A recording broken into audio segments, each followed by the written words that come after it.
So as in final term project, you may see there are, not sure how many, maybe this number of training images was there, maybe this, and around 50% are labeled, and remaining 50% that's unlabeled.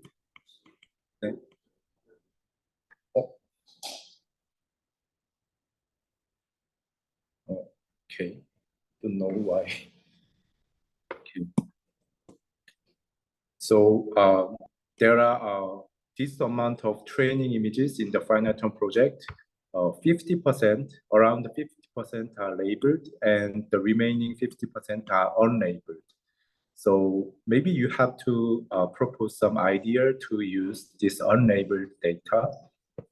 So I think that's the important part, interesting part.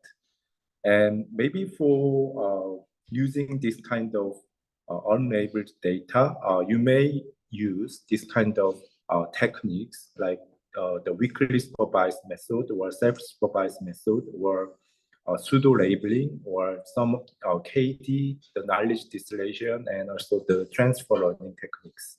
Okay, so in this lecture, we will learn about this kind of tricks to train the network given not insufficient data. Okay, so this is the PyTorch code to train the convolutional neural networks. So we can define our network here, and also using this simple PyTorch code, we can train the network given data.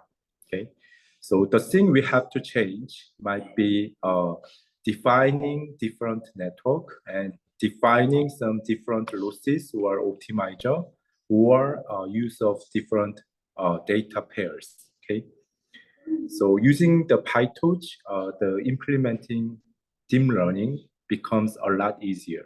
Okay, but the thing I want to share today is another tricks that can give some variance for this data part. So in this normal code, we have to label our data with this Y label. But today, maybe spanning 2 or 3 lectures, we will learn about some techniques that can learn the network, deep learning network, without this Y label, okay, or with improper Y labels. So the first topic is the knowledge distillation. So I'm guessing that some of you are already familiar with this, but anyways, I will proceed. So knowledge distillation, there are 2 networks. One is the teacher network, and the other is the student network. So we normally say this teacher network provides a richer supervisory signal than the data supervision. So, I mean, in KD, the original knowledge distillation literature, they are saying merely these X and Y pairs, the data pairs, compared to these mere data pairs, the teacher network can provide better supervision. Okay, so that's what KD are saying. And so KD, they are providing some method that can train the student network by encouraging the student network to mimic some aspect of the teacher network. Okay, so instead of training the network using these data pairs, they are proposing some supervisions that makes the student network mimicking the teacher network. So this is the overall pipeline. So this is the input image X, and this is the teacher network, and this is the student network. Okay, when training this, the objective of KD is to train this student network. Okay, we are assuming that this teacher network is already trained with many data sets. And the aim here is to train this student network. And maybe this stream is the original path to train the network. Okay, so this is indicating the path to train the network using the X and Y pairs, the input X and the ground truth Y pairs. We can train any arbitrary network. Okay, so this part are visualizing that. Okay, and this part is visualizing the KD, the knowledge distillation part. So here we are enforcing the output of the student network becoming similar to the output of the teacher network. So this is called as the distillation loss. And maybe for these student loss, we may use some cross entropy loss. Okay, maybe if this task is for image classification, we can train the student network using these X and Y pairs using the cross entropy loss. And additionally, to use the KD concept, we can maybe use some MSE laws or some other KL divergence laws to make the output of the student network similar to the teacher's network. Okay. So by doing so, the benefit this KD approach is wanting to achieve is they want to get some dark knowledge inherent in the teacher network.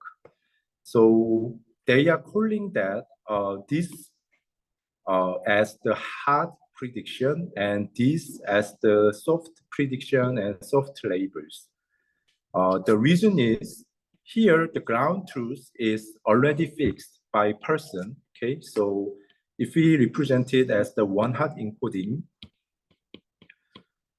only the correct class would have one here, and all others will have zero. Okay, this is the conventional ground truth for supervised learning. Okay, so this is indicating the correct class, and zero is meaning this sample is not having these classes. Okay. And using this as the ground truth, we can train this stream. But the KD is saying that, so this is the original ground truth, having just 0 and 1 as the output. But but these soft labels outputted from the teacher network, they would have some continuous values. Okay. So the teacher network's output tend to have this kind of continuous values. And the paper is saying that this is the knowledge. So by having this kind of continuous values, somehow it is encoding the similarity between some of the classes. For example, when teacher is estimating this vector at the last layer, it is saying that the images tend to contain the dog class, but it resembles, in some aspect, it can be said as the cat. Okay, but definitely car and car, it is not cow or car, but it is similar to cat in some aspect. Okay, so from the teacher network, we can get this kind of additional information, including some similarity between classes. Okay, and we can get operation, but if we adjust some of the if we add this hyperparameter, this layers output before applying the softmax layer. Before applying the softmax layer, if we divide the previous layer's output by some hyperparameter t and then apply the softmax operation, then we can adjust the scale of the probability. Okay, so if this t becomes larger, the difference between cat and dog can be highlighted. Okay, so if t is small, there are many difference between these values, but if t becomes larger, their difference becomes smaller. So somehow, depending on the t values, we can encode the similarity between the classes. Okay, but in the ground truth, we don't have such similarity information at all. Okay, so here the reason why they involve both the soft label and additionally to this hard labels, hard ground truths, is they are wanting to exploit this similarity information, which is called as the dark knowledge. Okay, so in the KD,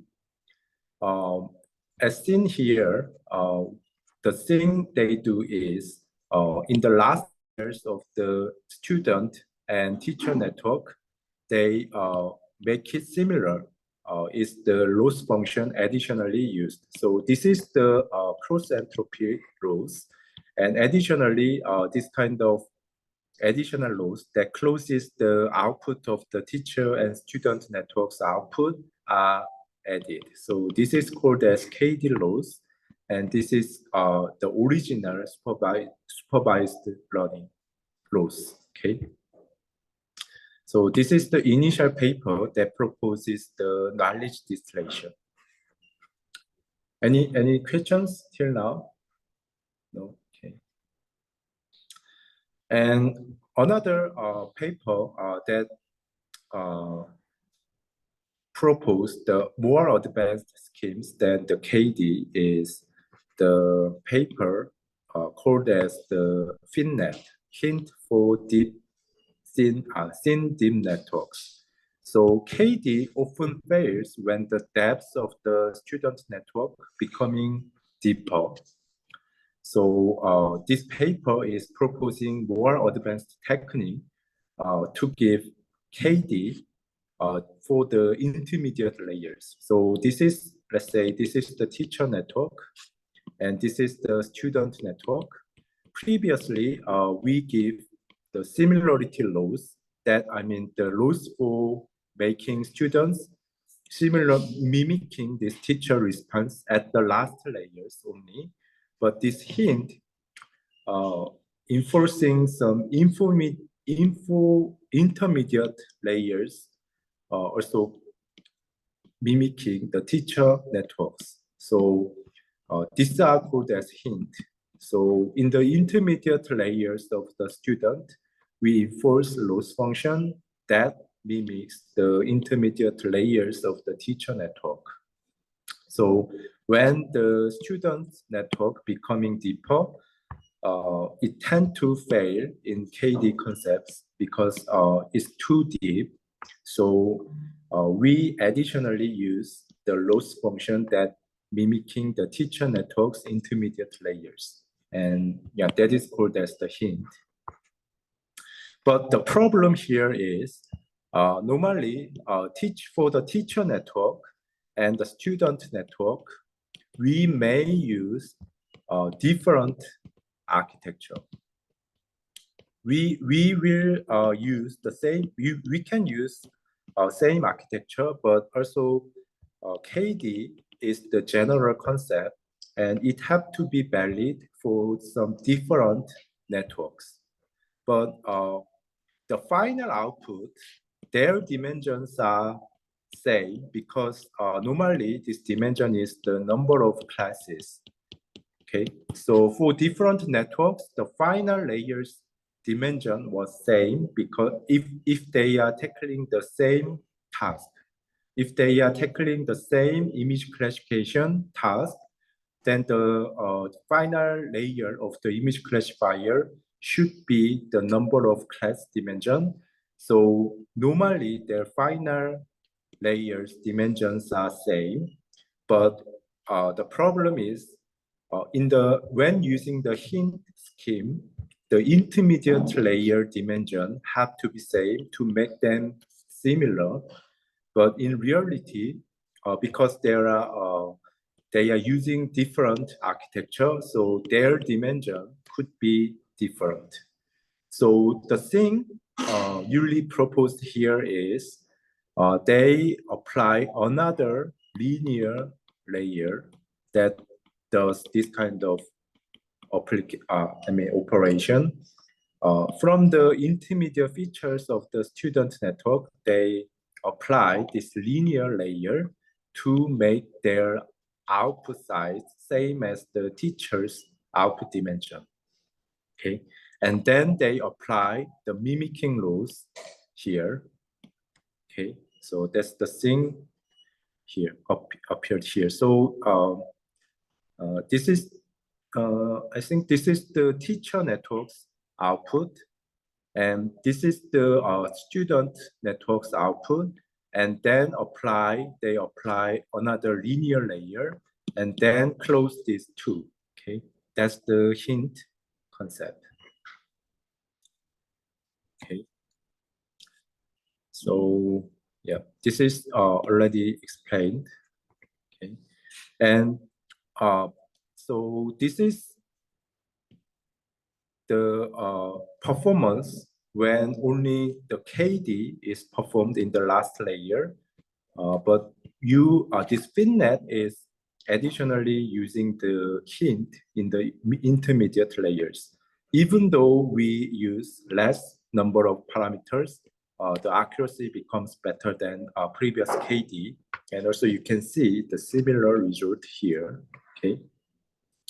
So they are saying the hint provides better training capability. Same here, okay. KD, yeah, FinNet, okay. So you may have to think about this hint when the student network is too deep, okay. And another paper published in the DEEP 17 paper is they are also using the KD, knowledge distillation, for different tasks. For example, the object detection task. Okay, but the concept is similar as previous.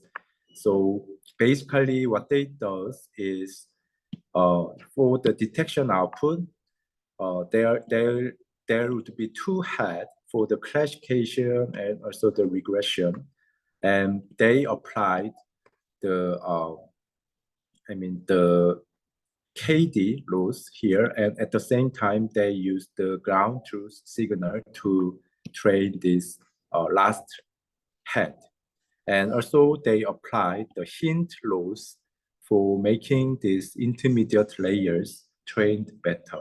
Okay, so this is the KD used for different application, and so when merely using this KD, its performance becomes less in some measures. Actually, for the validation, it is becoming better, but the training, it becomes less. But if we use both hint and distillation, it becomes far better. Okay. So they are saying these distillation and hint schemes are helpful for object detection tasks as well. And originally, KD, this knowledge distillation is proposed to train a faster network.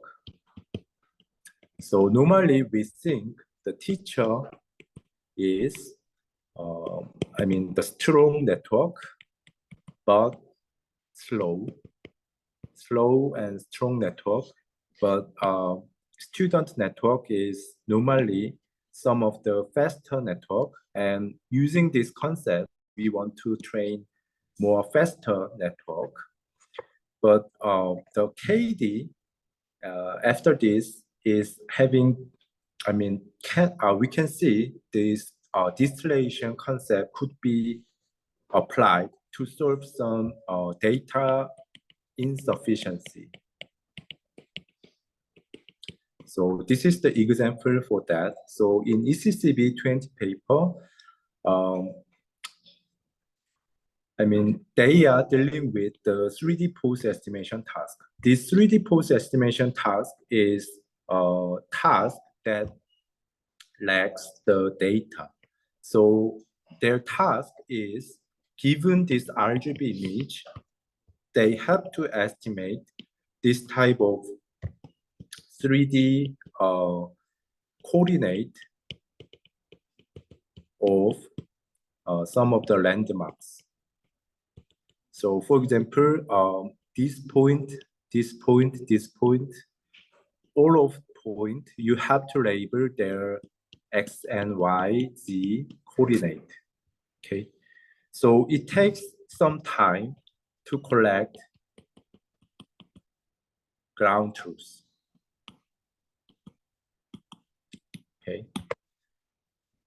So normally we cannot collect the complete data set for this kind of 3D pose estimation task, but only limited amount of data are available. The XY position, you can label it, manually label it with some, taking some effort, but this G value, the G is indicating the distance between camera and human, okay? So this is, and it has to be measured in millimeter scale. So Z values are, hard to collect without some systematic equipment. So anyways, this collecting the 3D coordinate, that ground truth takes a lot of time, but there are some data set already.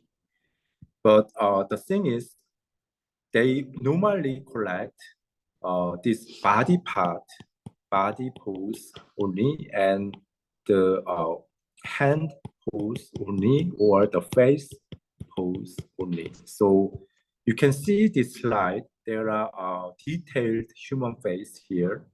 So it also have like around 50 landmarks.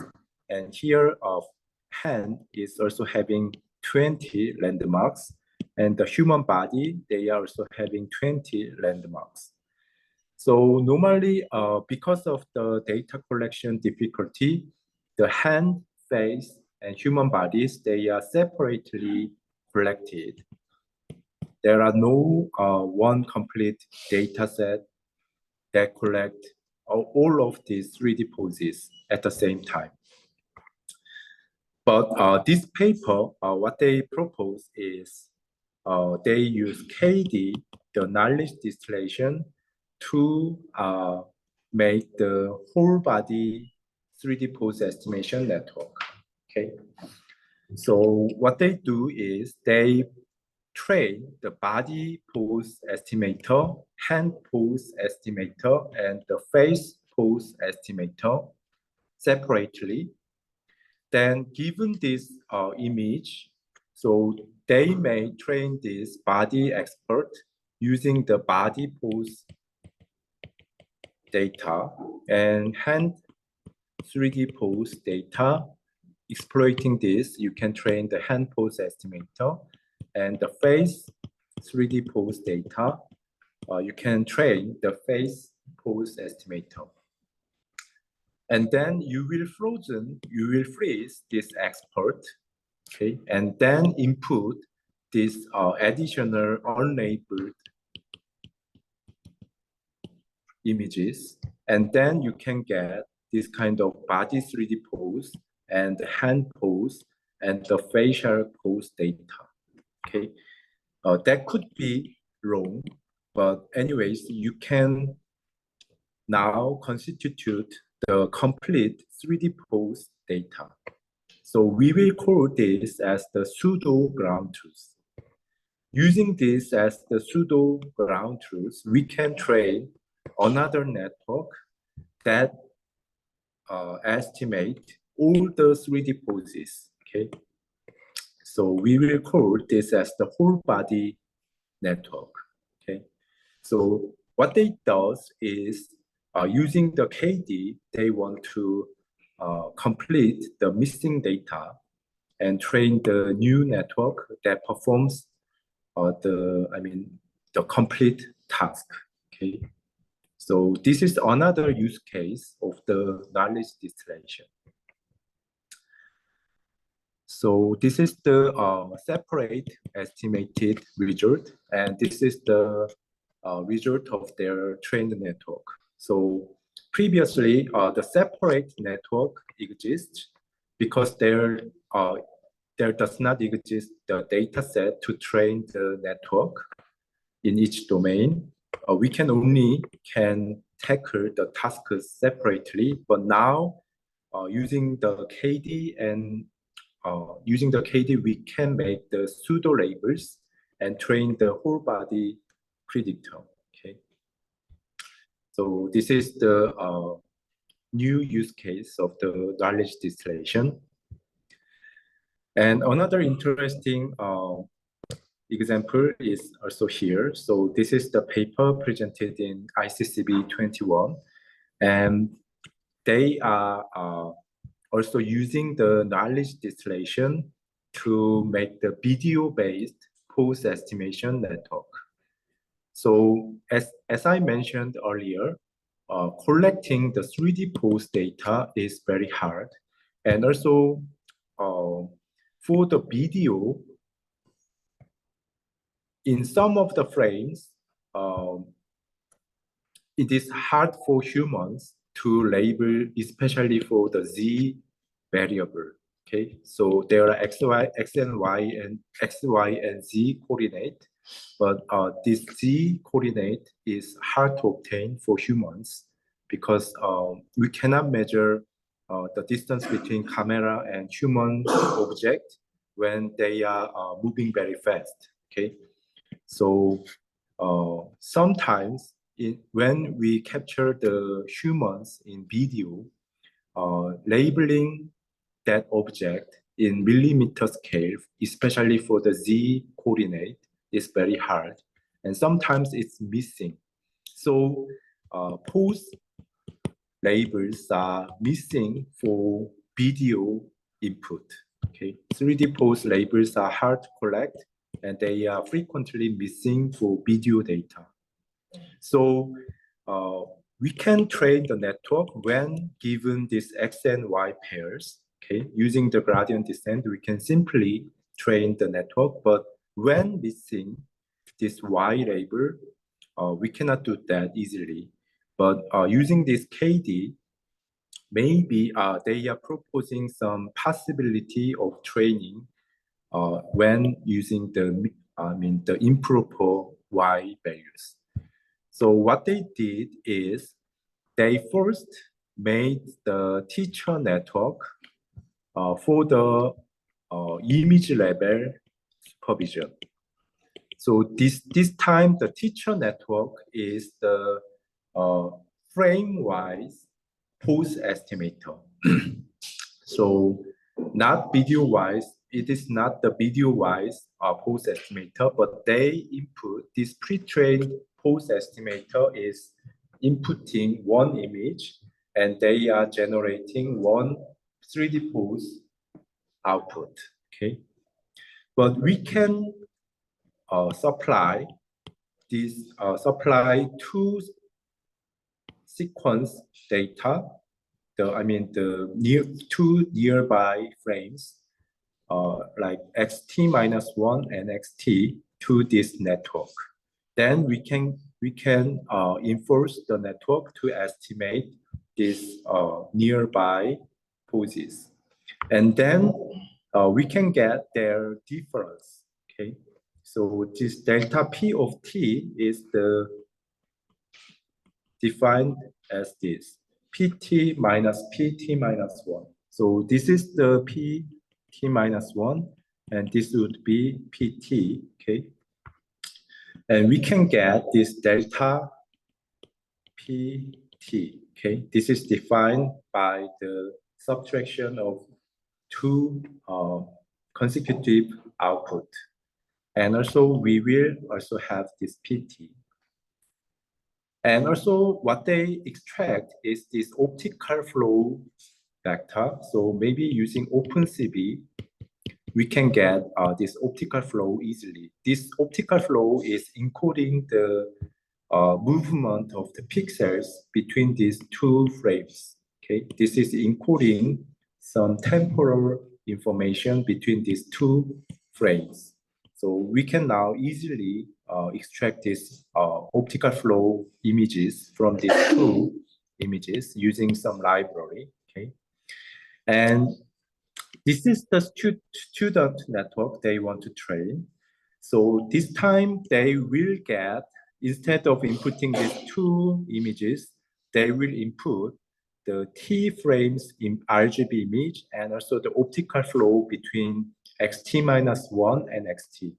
They will input these two. And this is the network they want to train. And additionally, they apply the decoder. So these two networks are sequentially operated and they are both trained. And their output is they are actually estimating two things: the PT, the current frames, the T frames pulse. At the same time, the difference between T-1 and T frames output. So they somehow use this as the pseudo ground truth, train these student networks, encode the feature extractor and the decoder. So previously what we had was the teacher network who operates on the frame-wise input. Okay, we train this teacher using the image and their corresponding post ground truths. And then we can extend the student to operate on video now. Okay, so our output, new output is current frame image and the optical flow between previous and current frames. And our output is current frames pose plus the difference between the residuals to the previous frame pose. Okay. So this is the residual is defined like this, and this is the loss function. So this is the feature extractor. This is the image, and this is the indicating the optical flow, that those two are inputted to feature extractor and also the decoder. So this D and F are the parameters, the network we are aiming to train.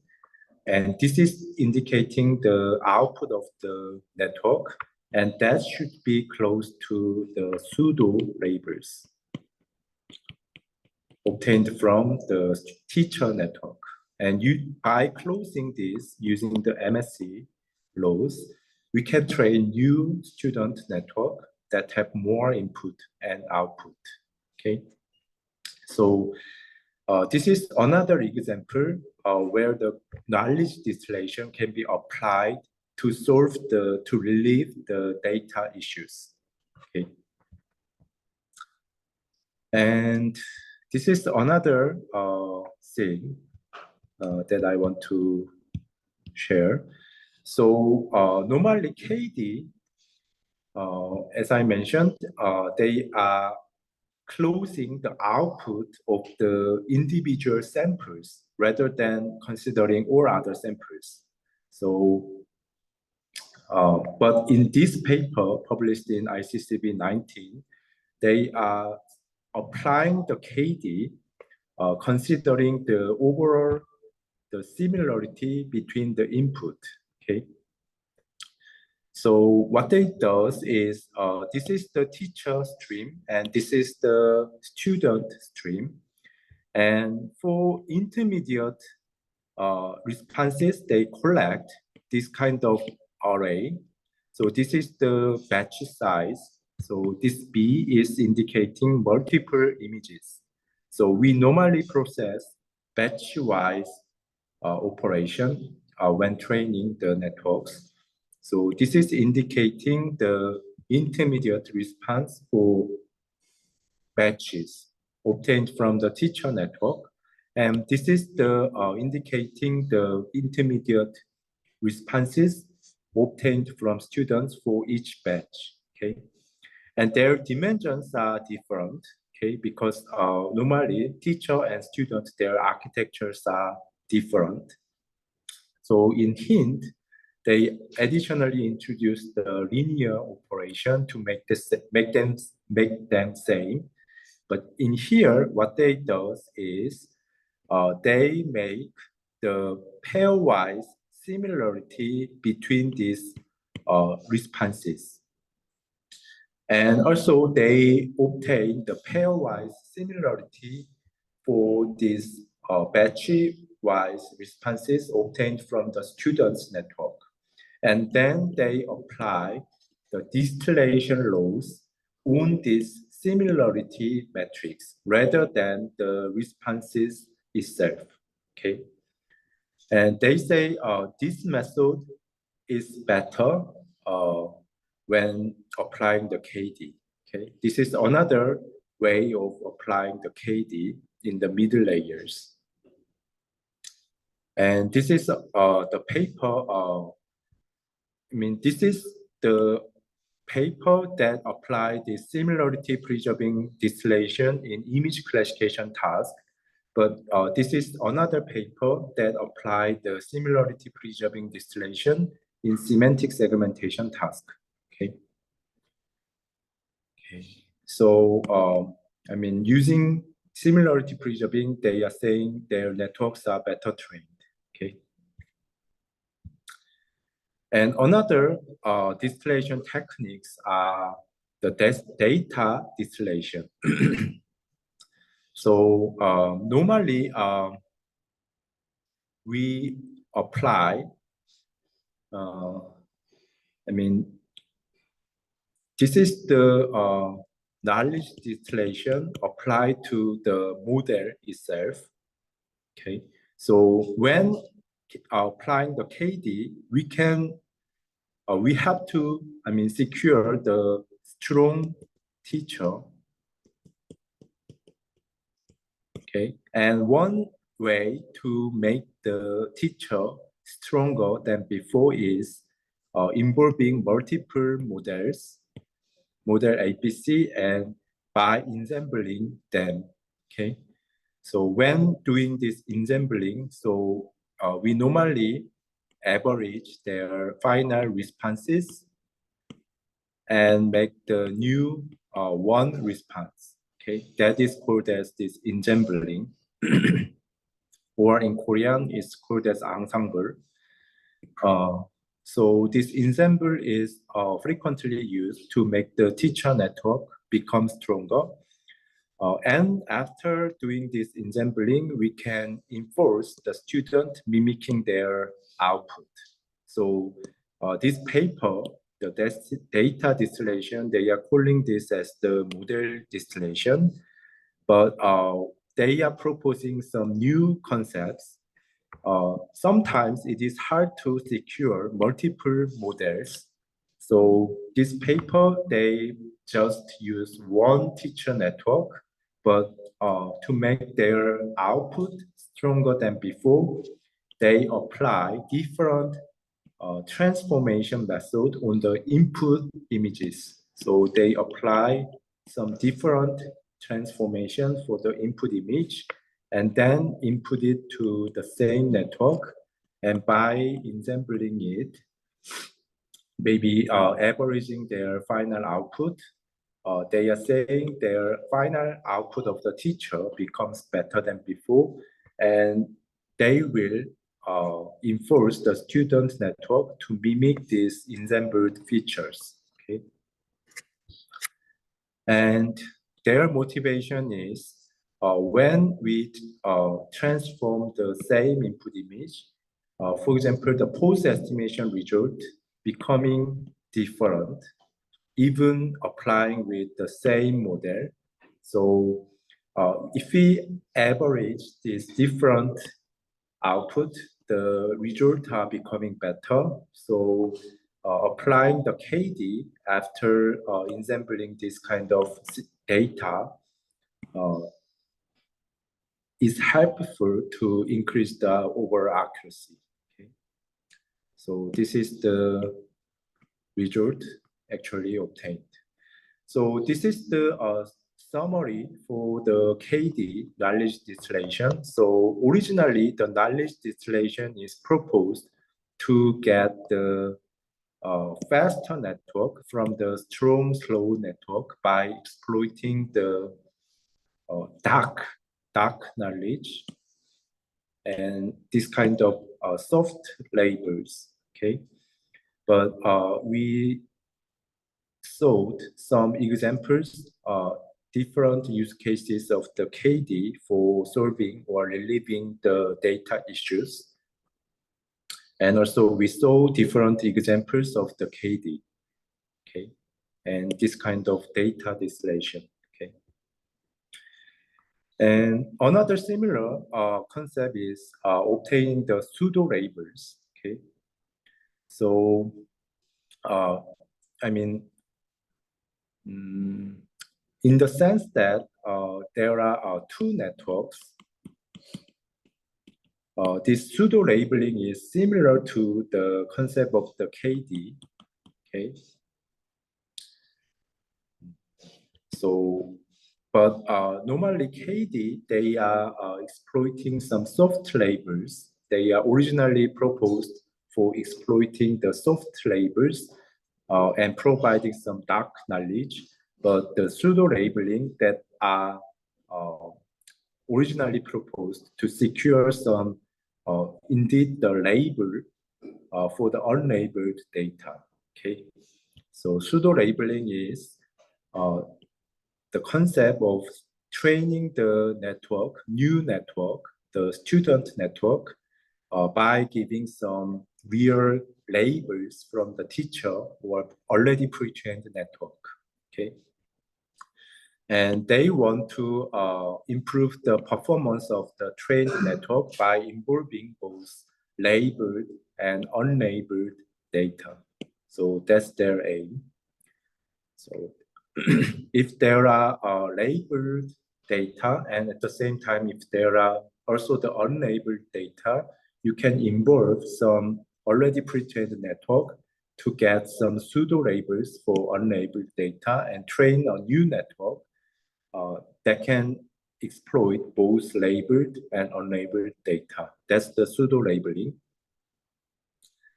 Okay. So this is the concept of the pseudo labeling. So we have pre-trained teacher network, and here our aim is to train this student network. Okay. So we, by involving this pre-trained teacher network, for the unsupervised images, for unsupervised input, we estimate their pseudo labels. Okay, and then we use both unsupervised and also the labeled data to train this student network. That's the pseudo labeling. Okay. Okay. And this is also the interesting paper. Okay.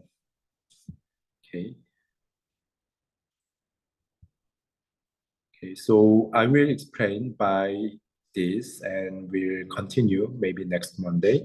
So what they does is actually they train first the teacher model with the labeled data, and also they are given unlabeled data and infer the pseudo labels for this unlabeled data using the pre-trained teacher network. Okay, and then they train the student network that have the equal architecture or even larger architecture now. But the important step is involving some noise on the data. Okay, so the noise could be data augmentation or dropout or some of the transformation method. And then, injecting some noise in the data itself, exploiting both unlabeled and labeled data, you will train the new student network. And after training the student network, you will regard the trained student network as the new teacher network and iterate it again. Okay, that's the concept of self-training. And interestingly, this paper is saying that if you do this iteratively, actually you can be better than previous teacher network. So the teacher network, it was trained only with the labeled data given, but we increased the number of data by making the pseudo labels. Okay, this is the first. And also the other thing is we increased the number of, we somehow transform the input image space by injecting some noise. And doing this too iteratively will increase the capacity of the student network even larger than the teacher network. Okay, that is explained here. So it seems interesting. So it summarized the iterative scheme I mentioned.